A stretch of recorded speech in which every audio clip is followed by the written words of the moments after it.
Nous sommes à la pointe de Grave, et au fond, c'est la nouvelle maison des pilotes. Des pilotes se préparent à servir des navires annoncés. Bonne journée. Bonne journée. Merci. 2 pilotes embarquent sur la pilotine. Au bureau, diverses indications, dont le premier bateau à servir. C'est le navire d'expédition John Paul de Joria. La vedette va déposer le pilote Stéphane Collat sur le navire. Au fond, arrive le deuxième navire. C'est le petit paquebot World Navigator. La pilotine y dépose le pilote Victor Esteban. Depuis le bureau panoramique, on voit bien le passage du World Navigator. C'est un petit paquebot de 124 mètres de long. Loin devant, le John Paul de Joria. Dans environ 4 heures, les 2 navires arriveront à Bordeaux. Le pont levant Jacques Chaban-Delmas se sera préalablement levé. La montée de son tablier dure 12 minutes.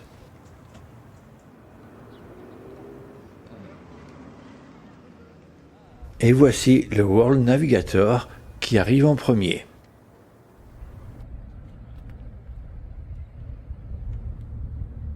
Le World Navigator est un navire récent puisqu'il date de 2021. Ce navire propose des expéditions en Arctique et en Antarctique.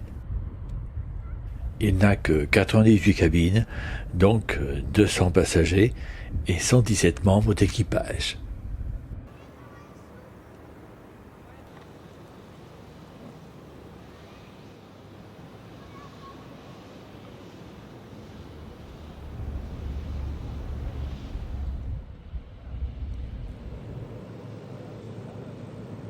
Arrive maintenant le John Paul de Joria.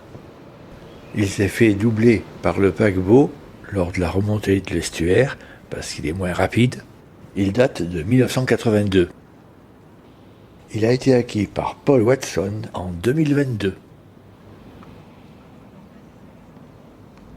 Le petit paquebot est en train de faire sa manœuvre d'évitage, le nez sur le quai, pour le plus grand plaisir des croisiéristes qui se sont mis à l'avant du navire.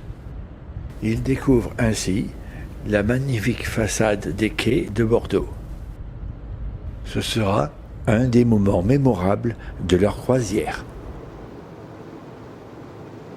Dommage que le temps soit couvert alors qu'il faisait très beau la veille.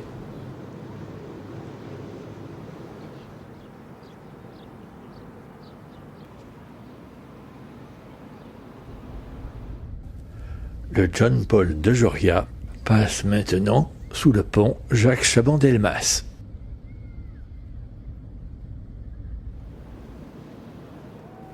C'est un navire de 71 mètres de long.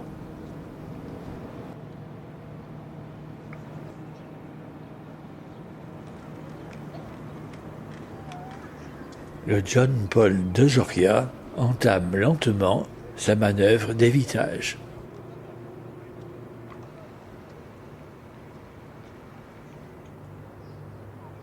Tandis que le paquebot termine sa mise à quai.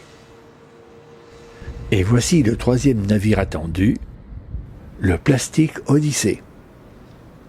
Ce petit navire ne fait que 39 mètres et est donc dispensé d'avoir un pilote.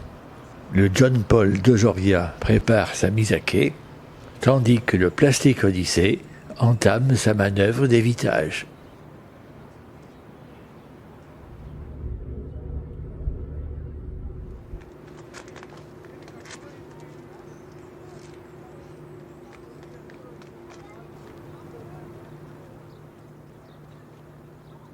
Tous les navires attendus étant passés, le pont Jacques Chaban-Delmas redescend son tablier. Et ce sont les scouts marins qui viennent à la rencontre du Plastic Odyssey.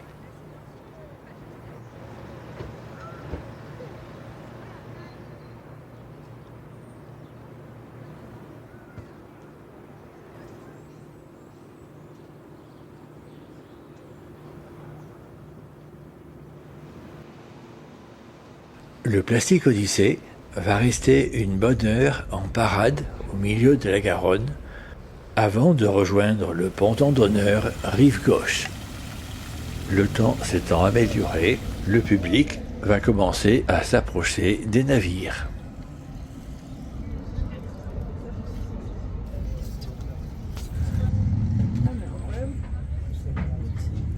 Je m'appelle Sarah et je travaille à bord depuis 2 ans.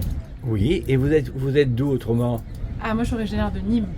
D'accord. Et sur le Plastic Odyssée, qu'est-ce que vous faites? Je suis matelot et je m'occupe de coordonner toute la partie sensibilisation, donc animation des visites avec les scolaires et le grand public. Jeanne, je m'appelle Jeanne. Oui. Et votre rôle? Là, je suis bénévole pour l'escale à Bordeaux de Plastic Odyssée. Et vous êtes de quel endroit? J'habite à Bordeaux, mais je viens du 78, des Yvelines. Il y a eu des visites organisées ainsi que des projections au musée Mer Marine. L'invasion des déchets plastiques, c'est effectivement un grand sujet. Le John Paul de Joria fit également visiter son navire et des conférences eurent lieu en rive droite à Darwin. La protection des espèces animales, c'est également un très grand sujet. Et Paul Watson avait reçu le soutien de Brigitte Bardot.